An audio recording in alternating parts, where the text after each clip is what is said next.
As you can see, the meeting is being recorded, so I keep record of public comments and what we talked about here, and use it for reference when we're doing our report. But I'd like to start with the presentation.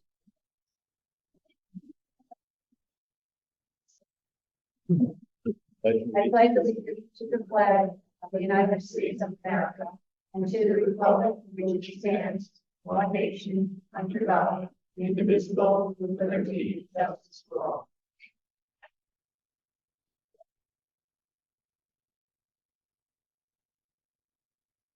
Thank you everybody for signing in. I left some paper and pen there. If anybody wants to have a comment that they would like included in our report to the board, please write it down. We've been able to go and leave it there for now. I will make sure that the town board gets your comments if you so desire.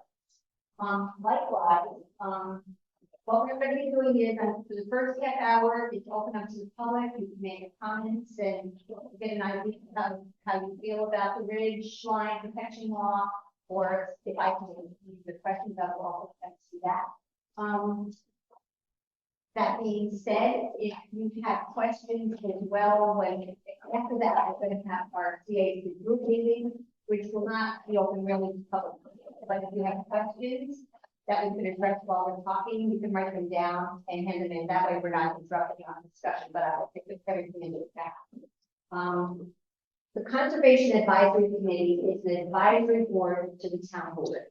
And our job is to advise them on matters that relate to the environment and the conservation of our natural resources. Presently, the CAC is very involved in a project called Climate Smart Communities. And this is a project throughout all of New York State, the New York State has made a commitment to reducing our carbon footprint by the year 2030. And so this Climate Smart Communities program has been initiated and has been very successful in getting towns to document where the biggest use of electricity and our natural resources is being used, and is there a way to reduce that? Is there a way that they can encourage that? Is there grant money available to municipalities to help them pay for those things that would reduce our power-based dependency? So that's what the CAC is working on right now. It's been very, very challenging and very interesting. If anybody has any interest in conservation, environment, or just has a town or would like to share with the town committee, we are in need of people not only who are interested in the environment, but people who have skills like graphics, like event planning, like computer technology, you name it. We welcome everybody as members of our committee. There's more than enough needs and so we appreciate that. We are all volunteers. There are presently about 14 of us who are regularly attending our monthly meetings. Sometimes we have 16 people, sometimes we have 10, but by and large, we have 14 people. And our job today is just, our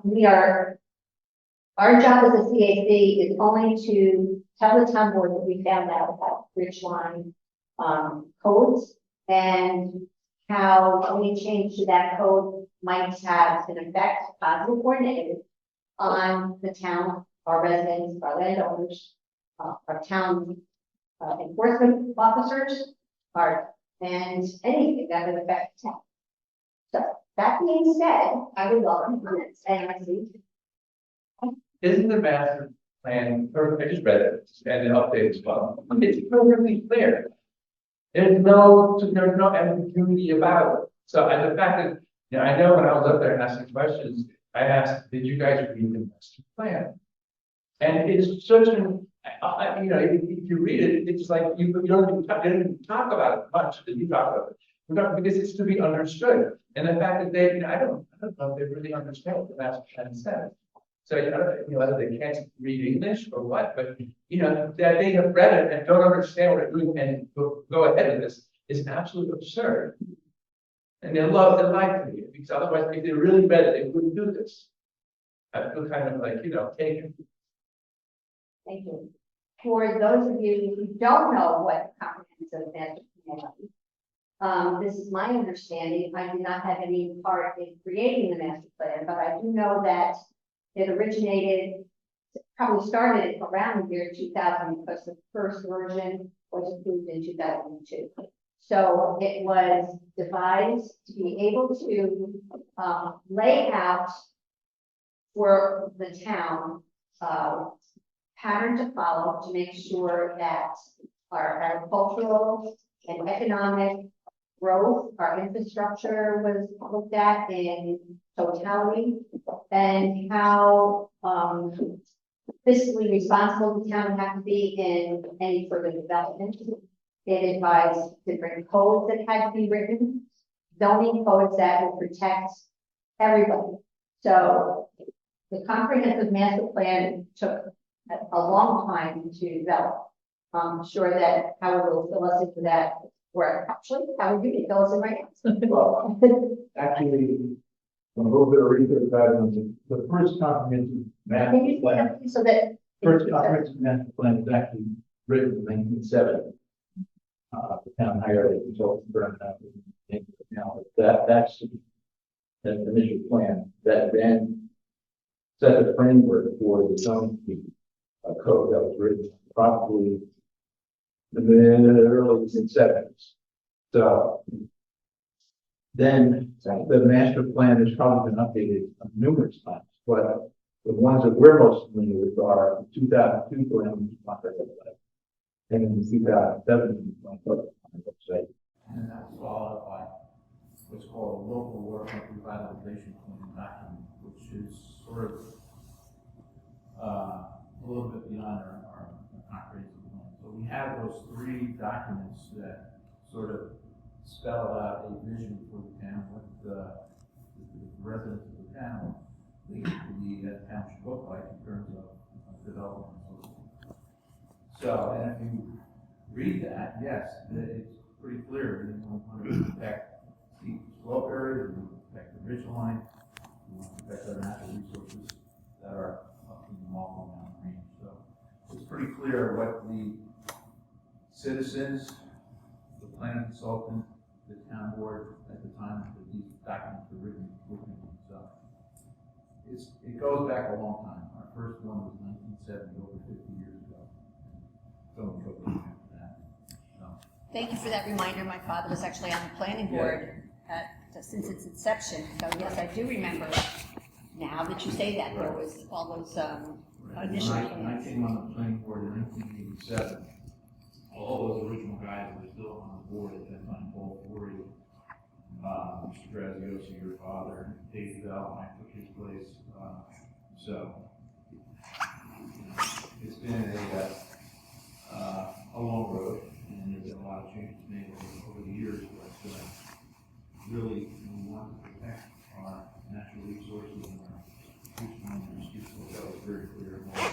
So that's what should be guiding.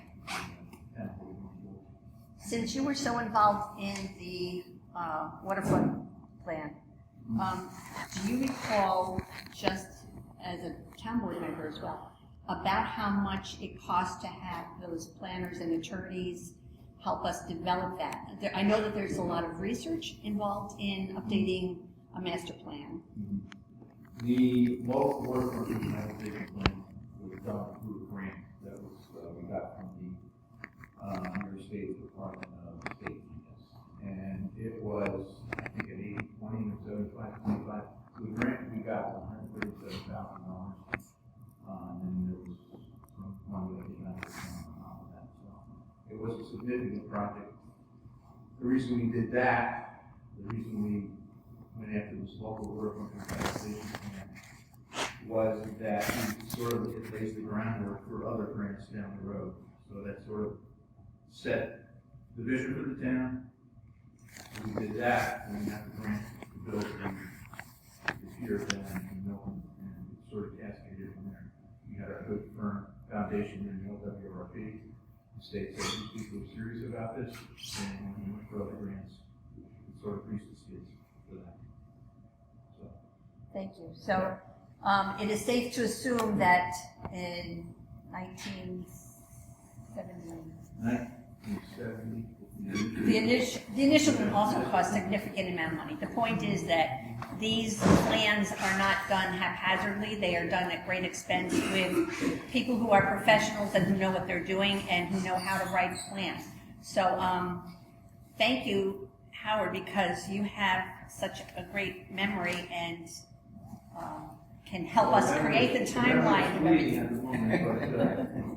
Yes, I mean, it's important to realize that we have had zoning in this town for a long time, and we have these comprehensive plans, and we're supposed to use that as our guide for development in the future. That's the point. Howard, would you please explain why we have this ridgeline law in the master plan? What is the intent? Why was it established to benefit the town? Because there had to be a reason to do it. I wasn't involved in 2002 master plan. I think there's some people here that were involved in that. And I think the reason that they focused on steep slope development and ridgeline development in the 2002 master plan that then resulted in zoning codes in 2005 was because of the experience that we had on Mount Zion during the 1990s when that whole area was referred to as the Truncality subdivision. It's sort of the area you see as you start to go up Mount Zion Road. When they subdivided that and began to do some clearing of the land, they did a poor job. And it resulted in a lot of runoff and downstream. People that live down below it. It's still a mess, truthfully. And so that in 2005 they wrote the zoning code. They laid out they delineated a section of the Marlboro Mountains. I don't remember how many acres it is, over a couple thousand. I think anything over 750 feet is considered the Marlboro Mountain ridgeline protection area. And that is where we wanted to make sure we didn't mess things up. So I was not involved in 2002, 2005. I believe that's some of the reason. There are many other people here that can speak about that. One of them Would you like to say anything else? At the beginning, Can you also stand up just so it's being recorded? Would you mind? Thank you. I was involved in that since the inception, and we did it, as Howard said, because we felt like that the town was an agricultural community, and we were making money off of the fact that people like to come here, spend their money, enjoy the farms, enjoy the views, and then go home. And we felt that if you took off the ridge line and there was nothing there to look at but houses, that it was not a good thing for the community. So I think everybody felt that way. And back to 1970, when we had that original, I don't know what it was called, comprehensive plan. Comprehensive plan, it was never adopted. So when I got involved with the planning board and attending the meetings, every time I would point something out in this plan, they would say, well, it was never adopted, it's never code. So that's how I got involved, and we decided that it would be important to have all the ideas that people already liked. Paul Forey and the original group that thought it was a good idea to protect, that we sat down and tried to make some codes to make it happen, to have some teeth. So, and I guess my question is what is the impetus? I mean, why are we here? Why are we looking at changing a law that has seemed to be working all along? I can tell you the comprehensive plans later on were definitely adopted by the board, certainly in 2002, 2007. Great. And even if it wasn't adopted back in 1970, it was an impetus for our zoning code that came out of that. Anyway. I can tell you that I have read the comprehensive code, comprehensive master plan of 2002, and also the two updates. I haven't memorized it, but I do know that I paid special attention to anything that referred to the ridgeline, and all three of those documents do say that the ridgeline must be protected. The 2002 version is very explicit and very complete on why that should happen. I don't know that I'm the person to be addressing the second part of your question. Maybe a town board member who's here might rather do that. But my understanding is that there was a subdivision application before the planning board, and this whole question came up of where the ridge line is, where to place a building, and from there it went to the town board, and from there the town board said that we should be changing the code based on something that the town engineer said. That's the extent that I know. So that's the crux of the matter, is that the engineer felt like the law was unclear? Yes. Hi, Melissa. Hi, so as you know, I wrote a letter to Scott Corcoran, and I asked the same question, Elsie. I said, what is the benefit to the town of Marlborough that you're making this decision? And I won't read his entire letter, but he did say, and he responded so quickly that I was very pleased. But he said, the reason for the change is to give an applicant some flexibility to build on their property and to clarify the code, which has two contradictory statements in it. Nothing else in the code is being changed. As you know, people can build on the ridge line as long as they meet the code requirements. And then later on, he still says that there should be about 15 foot. Like if you start at 50 feet and you've got 35 feet for a two-story building, there would still be about 15 feet that cannot be built upon. And then he said that we may add wording to say the roof line must be under the ridge line to make sure they understand structures cannot be put on top of the ridge. And so I think, and I'm hoping that they're still working on the wording of the proposal.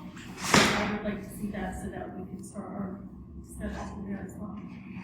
Yeah, if I can jump in, Elsie, the official planning board had. Do you mind standing up so that, I just want to make sure it's being heard.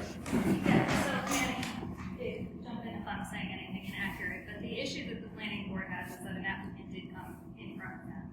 And the wording of the code is different in different places. In one place it references tree line, in other places it references ridge line.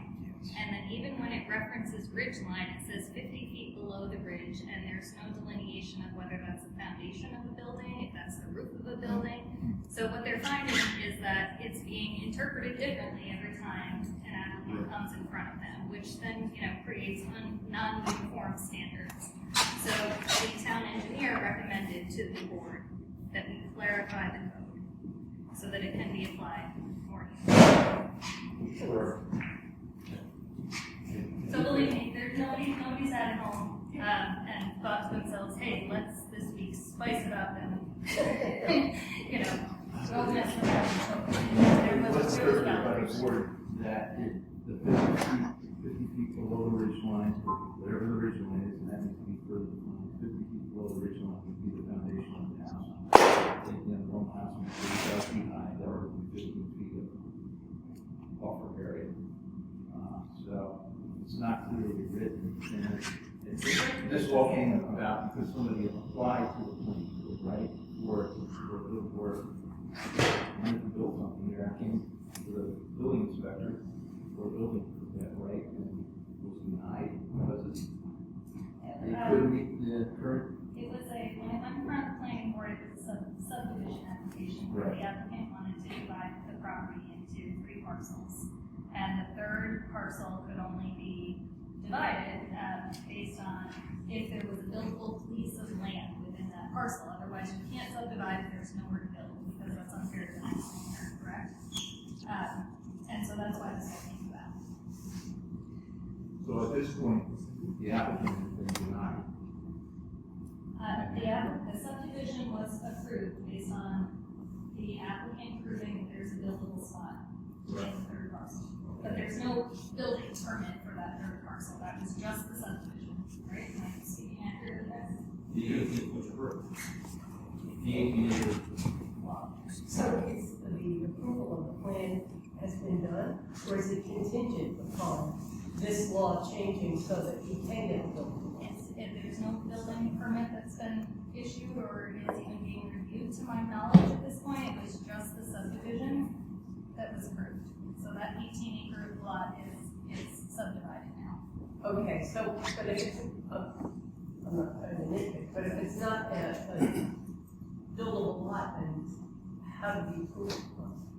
That's, I believe you have to prove that it is buildable somewhere in the lot to be able to get this. It is buildable somewhere in the lot, in the 18 acres, but it's down low, up against Mount Zion Road. It's not where he's proposed to put his house. Right, but I'm not addressing the house, I'm not addressing the house, I don't have an application for a house. Okay. If he gets Board of Health approval, he can build. If he has a Board of Health approval for a septic system and a well, he can build. Okay. Does he have permission for that? Does he have? I don't know. I don't know that either, but I do know where he wants to put it. Okay, Howard, you wanted to respond to that? How did the request come to the town? Was it through the planning board or was it through the? How does it pass on to the town board? Yeah. The planning. Planning board. They passed it on the course. Okay. And that's put on I just read the point where they're trying to interpret what it says. It is a little unclear. I think we want to clear it up. It's not, the misconception is that, from social media, when I'm reading it, everybody thinks the town board is here fighting with everybody because we want this individual that's before us to be able to build. It's not that at all. I hate to admit it, but, I own the top of the mountain, and I was unaware of this stuff. Maybe I wasn't so involved back in 2005, but I was unaware of it. I don't think that. I thought it affected me. It actually doesn't put a lower threshold. But I had a property that I own on the top of the mountain, and if this law affected me, it'd be unbuildable. I've been paying taxes on this property for 30 years. And I think that's where a lot of people that own it, they're upset about it, is I don't think anyone's against what's being said. I agree, it's beautiful, it's this, that. But how can we make this law on the back of the taxpayers? Like people like myself have been paying for 30 years. I'm gonna turn around one day and maybe want to give my lot to my kid, and he's gonna find out that he can't build on it? What happened to all that tax money? And here's the other thing. Let's go one step further. How about we all get together, like Seaman Hudson and buy property, and don't build on it? But then what's gonna happen is that environment's gonna want a tax break. But we're not gonna build on it, so why should we pay taxes on it? So let's just say we give back $500,000 in tax money, just for conversation's sake. Where's that $500,000 come from? If we need $5 million a year to run the town, that $500,000 that we just gave back because people are giving up their rights to build on it, because that's gonna be an issue. We gotta come up with that $500,000, which means it's gonna be distributed amongst the rest of us. Is that fair? But Dave, why do you say, in your case, you say you couldn't build on it? I have an acre and a quarter that's on top of the mountain. I guess I can, because I got my topography mapped out. And if I'm reading the code correctly, I'm below the 50 feet. But let's just say I own an acre and a quarter on the top.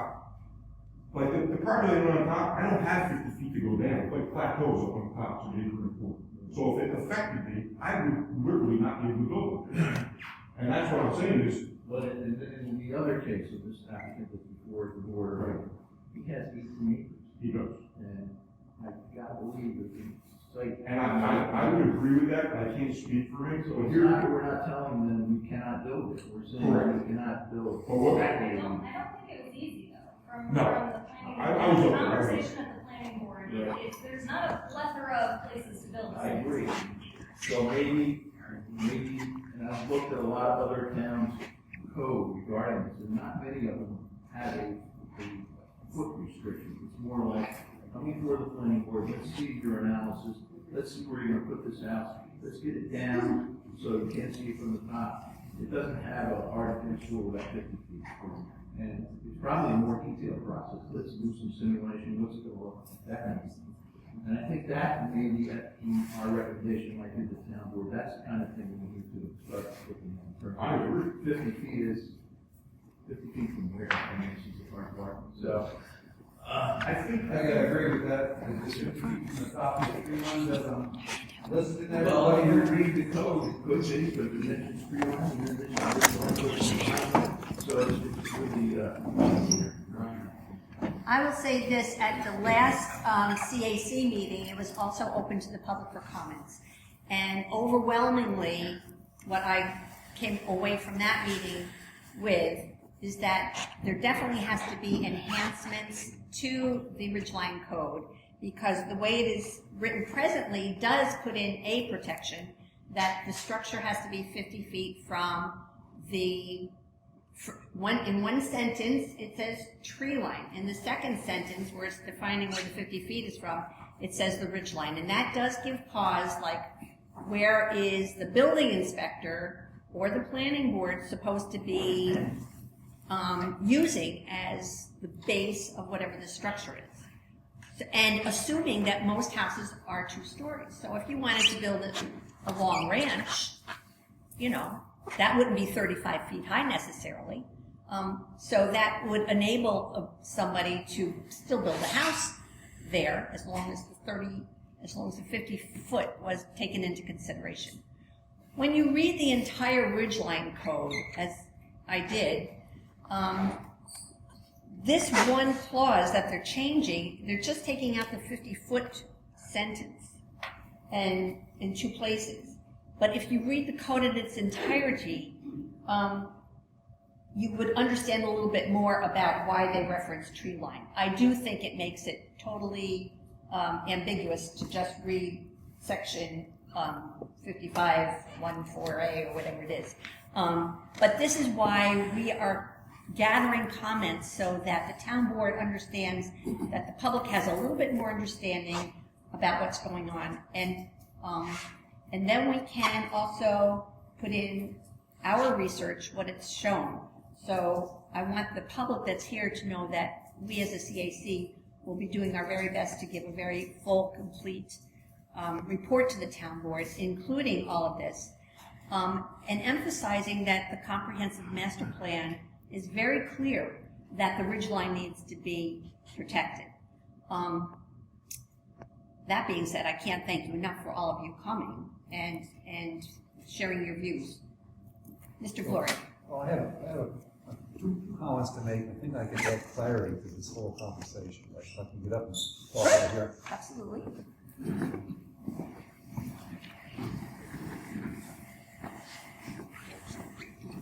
So I had a meeting. I asked for a meeting yesterday with building inspector Tom Fordman, because I felt that he is in communication with the town board, and his insight may be useful. I didn't come to the town board folks. I felt I'd go through Tom, because he is communicating with all of you, as I understand it.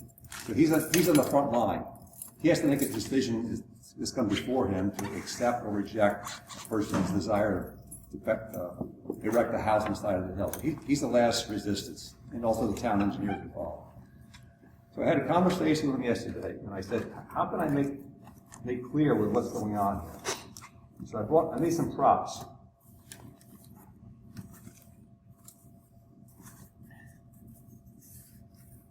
All right, so from your perspective, let's say it's my property and my wife's property, all right? So we're on the ridge. We're in the zone where it's important to pay attention, all right? We're at, our house is right here. So this is Hudson River's over there. This is 750 to 800. And here's the ridge line, which is up at the highest point when you look at Orange County and you travel along the ridge toward the town of Lloyd. You go along there. The high points move a little bit to the west, a little bit to the east. That is the ridge line. Not down here. This is not a ridge. The ridge is up there. Okay? So I talked to Tom yesterday, trying to give words to make it easy for him to determine. And in the current law, and by the way, you all know I'm not for changing the law. I think the town board is leaning toward not changing the law and keeping this 50 feet in place. So I'm going to go with that for now. I'm a positive thinker, right? The problem is, when Tom comes to a site, let's say it's my site, and he's gonna check to see if it's 50 foot below something, but what? He said to me yesterday, and I questioned him on it. So this is my parcel.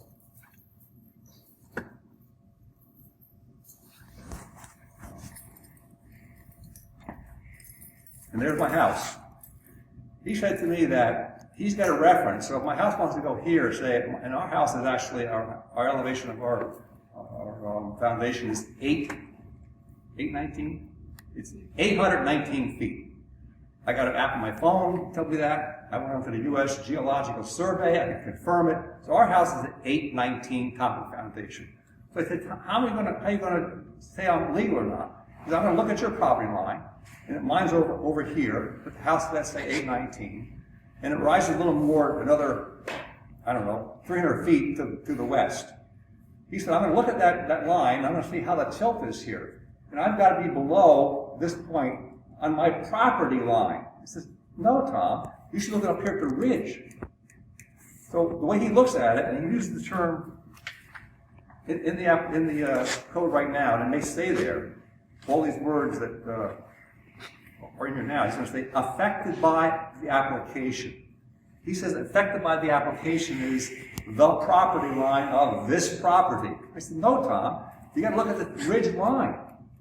So I could actually, we haven't had a little property up here too, we could have failed that definition.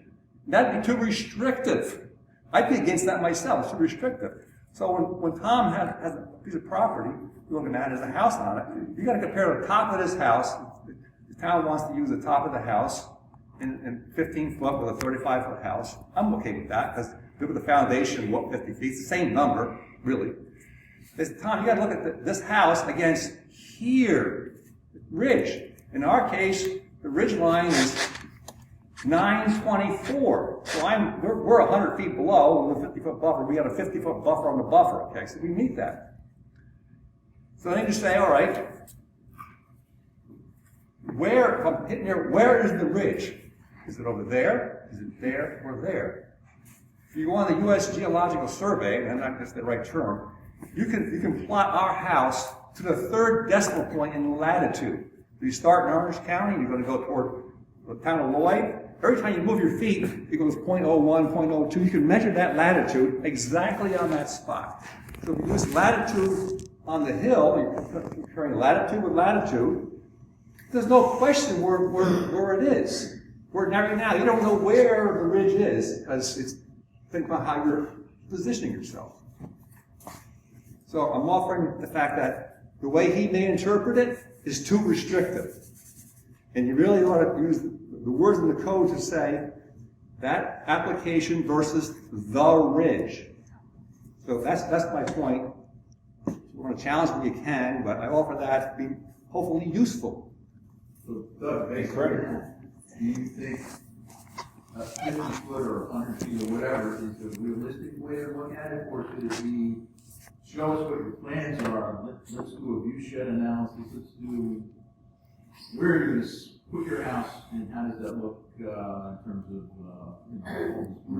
is that a better way to do it, rather than just 50 feet, and we don't know where you're measuring 50 feet? But I'm giving you an alternative to say where the 50 feet is. If you use a latitude number, and again, our latitude is 42.013, and it's here, and 2,000 feet away is the peak. I can go over the peak of that hill, or I can do it right from my laptop, or Tom can do it from his office. You go on the survey map, you can plot it here, you just drag the cursor across there and plop it down, you can find the exact same latitude as here.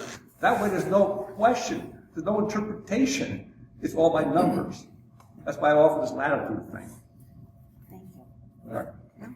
If anybody wants to look at latitude, longitude, and elevation of a particular address or a particular point, you can just Google National Geologic Map Database. Otherwise, it's https://ngmdb.usgs.gov. There's a topographical map.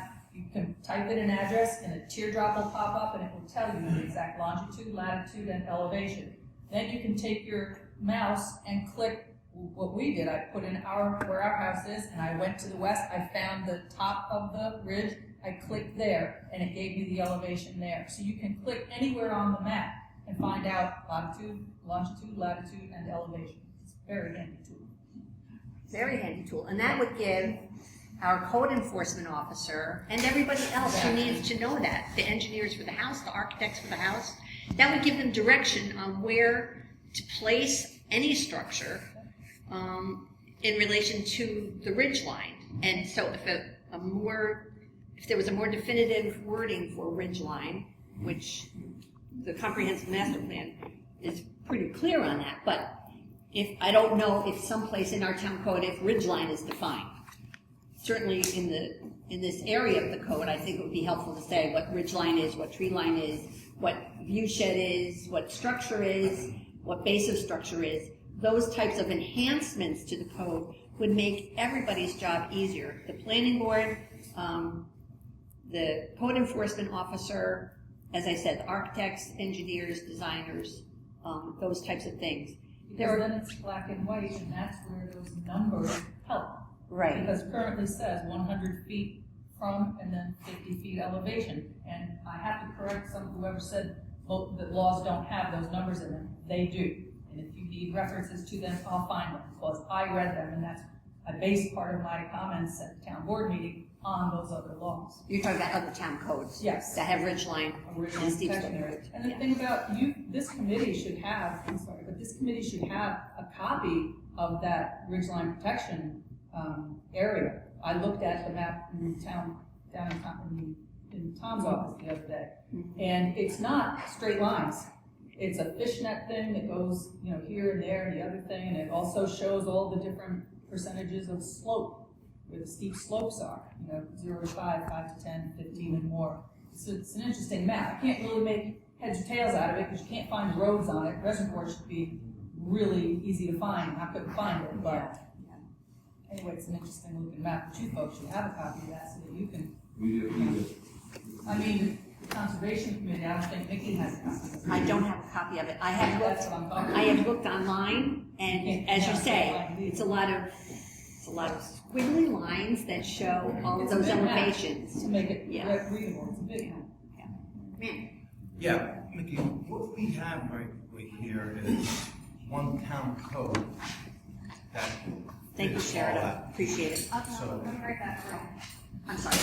we have a town code that fits all kind of scenarios, and that's why we're having all this issue, because we have two-tier scenarios. We have, in all fairness, okay, you have to have some provision that people that have property on top of the bridge that should be also have some kind of rights and ability to, if they want to develop it, they should be able to develop it with certain guidelines, and also have another tier system that happens for 1,000. If the ridge line is 1,000 feet, just for sake of speaking, then anything below that should be another tier to have its own definition, because you can't have the two tiers with the same definition. It has to be different. So that's what we need to move towards, to two-tier system, and be able, in fairness, to be able to accommodate the people who do have property there that do pay tax towards it, and the people below it. And we should have, and that's what we need to work on. So to be fair to all parties, and that's, I think, what, for tier number one, being developing property in the ridge, okay, what is it that requirements we want to have there? Okay, and then, hey, anything below that, what is it that requirements that we want from there? So this way, we have to distinguish between the two. We can't combine the two and that's where we're having a lot of issues here, because we're trying to combine the two with the 50 foot, but obviously the people that have property on the ridge line, they cannot meet that 50 foot requirement. But what I'm understanding from you, explaining the way the present town board is looking at it, I'm getting The that. way that I'm looking at it. Okay. So, but then just taking out the two sentences that refer to 50 feet doesn't address what you're saying, because what you're saying sounds like a much bigger description of giving certain landowners in one area of the ridgeline those requirements versus other areas of the ridgeline having different requirements. That's what I got from what you said. So that's much more, but that would be much more extensive than just eliminating two lines of the code. It needs to be looked at it a little bit more closely. Now that everybody's boring down on this thing and really coming to it, it's not as simple as just taking the 50 feet. It's got to be some more thought has to be But you're right, Nick, in terms of the two tiers, and I think that was why this map that we're talking about, which is the Marlboro Mountain Ridgeline Protection District, if you will, that's where this zoning code pertains to. If you're not in that area, then these laws don't pertain to you. So steep slope and ridgeline protection only pertains to what's in that hash mark on the map. Is that the map that you just? This is an overlay, ridgeline overlay map. Right. So that is an attempt at a two-tier approach. A lot of towns use those overlay districts. Yeah, and I mean, one of the top tiers, let's say the ridgeline tier, okay? And that, like, as a simple rule of thumb, hey, you gotta be below the tree lines. Now, if someone went and cut over tree lines up there, well, you know what? Then you need to put some more you could control the aesthetics up there, okay? You have to put trees up there, make sure the trees, it's higher than whatever structure that you're building, and then we have to think about, hey, what's the percentage of it that we want?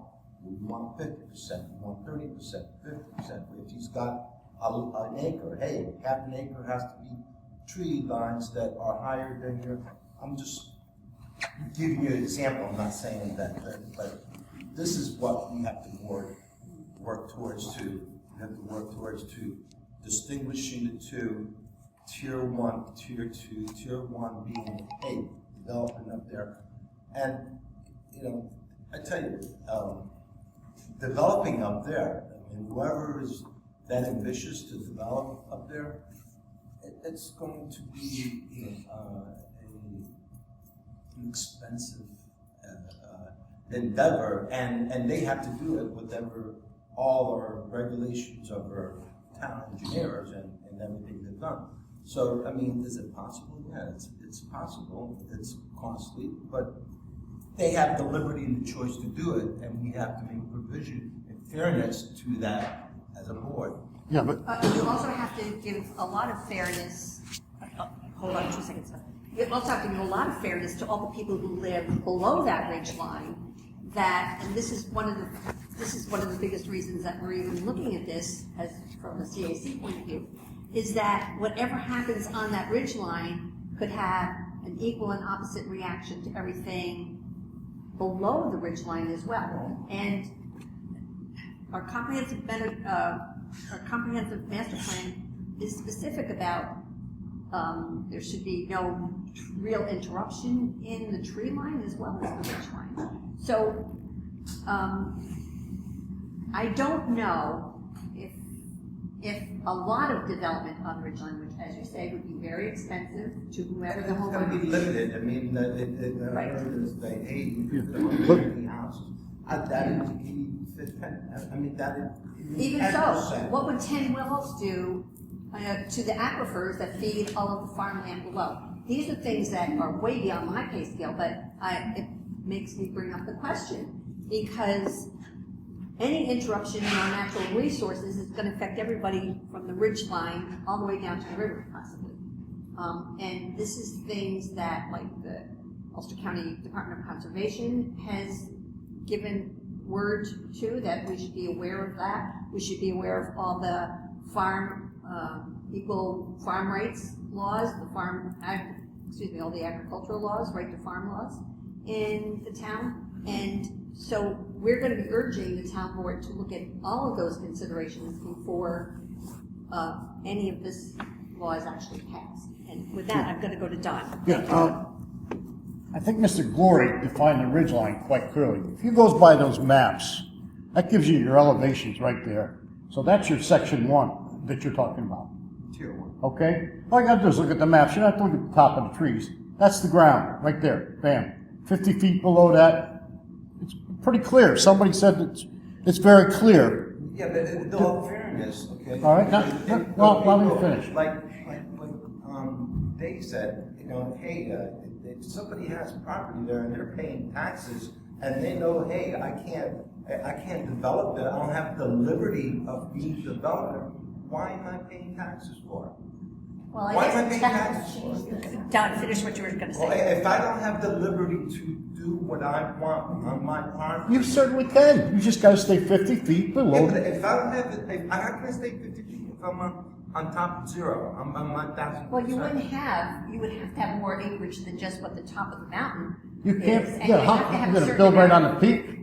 You have to have a certain And amount of now, acreage the other to build. thing that I wanna bring up too is the agritourism. There's a couple farms here that really rely on the agritourism, all right? And if we start putting houses all across those ridges and everything, we're gonna start ruining, this is one of the, you're saying, no. My name is Andrew Storm. I've been sitting here because I haven't been involved, excuse me. And those you don't know me again, my name is Andrew Storm. I live on Latin Town Road, right next to the cemetery on the south side of St. Mary's. And I look up on the ridge, it's beautiful. I see a house with a windmill. Does anybody know that owner, or, we don't need the name, but is everybody familiar with that house with the windmill? At the end of Mount Zion. I never drove all the way up to the end of Mount Zion. So I asked you, anybody that live up here, I hear you talking. You know what house I'm talking about? Exactly. What's wrong with that house? I think it's beautiful. I see a windmill spinning on a clear day. I didn't look up close and personal. If you've got garbage outside, that's who we should be going after. Cleaning up cars unregistered. Not telling everybody what they can, what they can't do. If it's in there, 50 feet on top of the ridge, I personally, as an operating engineer that's been retired now for 3 years, working construction since I was 18, if you build below the ridge, there's more of an ecological effect on runoff and everything else, because everything washes out, and you've got to add a lot of material. Where's that material coming from? All the things you got to think about. And what Mr. Zambito brought up, and a couple other people about the taxes. You're going to go backwards on all the people that own the land, and you're going to have to pay them back. Because if I own that land, I'd be looking for a back pay, not going forward. I want to go in reverse and give it all that money that we spent. We have to get a town code that is in fairness of the two-tier system that we have. We have a code right now that's one code fits all scenarios, and we need to break it down, and we needed to do it where everybody comes to a common ground and everybody's satisfied. That's what we should be moving. That's what We should be concentrating. I should be agree. doing and recommending to the board. I don't know what that is, but that's the direction we should go. And also, I just heard somebody bring up how much money they're going to have to spend to build that structure. Well, if that person has the money, they're going to make it look nice. Is there something wrong with that? If it affects the view shed, like, yes, it is. According to our current regulations, it has to be down sort of off by impact the view shed. Whatever that is. Whatever the point that Right. going forward with the 50-foot Unless above the we tree line, decide- above the, on top of the ridge line. So that's something everybody's going to have to figure it out. Exactly. That's the law. Law-based community, right? Excuse me? We're a law-based community, it's the law. We're trying to figure out exactly what the law says, but it's the law. But if it's a little gray, then what do you go?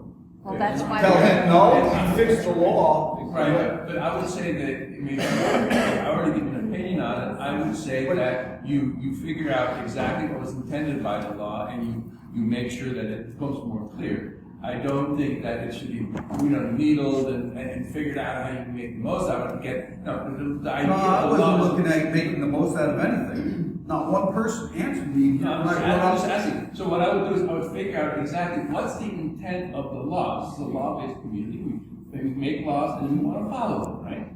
And the point is to have a clear law. And I think that's the problem right here. The law isn't 100% clear. No, it's not But then 100%. but then I would look and see what is the, what are the conditions, what was the original reason why it's built, and what's the original intent of the law, this idea of. And I would say that even paying tax on whether the law is a law, and that's how the cookie crumbles. There's a lot of things that happen. The law was put in effect in 2005. Right. I own property in 1992. Right. So it changed. So my 8-foot water that's on top of the mountain, I can't go down. But it sounds like the law and intention has been there since 1970, and you could have, since the first planning board in there, Because that's the intention of. No, it's changed in 2005. All right, excuse me, we're not here to debate those types of things. I really just needed to give public comment, and I originally only said 30 minutes in our public announcement of the meeting. So our CAC group does have to get together now and talk about our report. So if anybody would care to stay, we're just going to be talking amongst ourselves. And as I said, if you have a question, you can write it down, and if it pertains to our discussion, we'll take it up right then. Otherwise, we'll take it up at a subsequent CAC meeting. Very briefly, does anybody else have anything else they would like to make sure we know? I'd just like to say that if you own a piece of property, it doesn't necessarily mean that the end goal is to build a house there. You can use your property in different ways other than putting a home there. Thank you. Okay, anybody else? All right, well, so thank you very, very much. I appreciate all your input. I Appreciate most of your interest in this issue. It's something that the town board should be considering based on your comments. And I'm glad that we gave the public another opportunity to express. So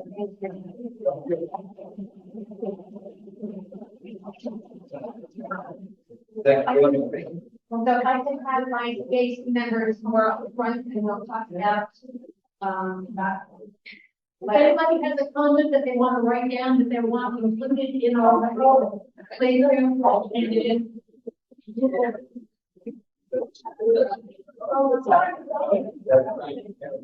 Joseph, please stop recording for this intermission. Thank you.